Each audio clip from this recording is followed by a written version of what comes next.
Hello, ഇന്ന് നമുക്ക് നന്നായിട്ട് മൂത്ത് വന്നിട്ടുണ്ട്. ഞെരടി കഴുകി ഇടഞ്ഞെടുക്കണം.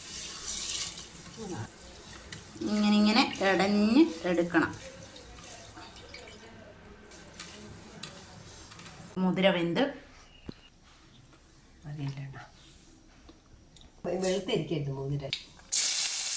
നന്നായിട്ട് മൂത്ത് വന്നപ്പോൾ വറ്റൽ മുളക്, അത് മൂത്ത് വന്നപ്പോൾ കറിവേപ്പില, ഒരു ശകലം മുളക് പൊടി. ഇനി നമ്മുടെ അരപ്പിട്ട് കൊടുക്കാം. ഒരു നുള്ളു ഉപ്പ് എന്നിട്ട് നന്നായിട്ട് ഇളക്കി കൊടുക്കുക.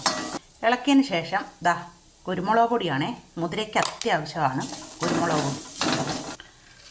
ഇനി മുതിര ഇട്ട് കൊടുക്കാം. കുക്കറിൽ വേവിച്ച് വെച്ചേക്കുന്ന മുതിരയിട്ട് നന്നായിട്ട് ഇളക്കി എടുക്കുക. നമ്മുടെ അടിപൊളി മുതിരത്തോരൻ റെഡി ആയിട്ടുണ്ട്.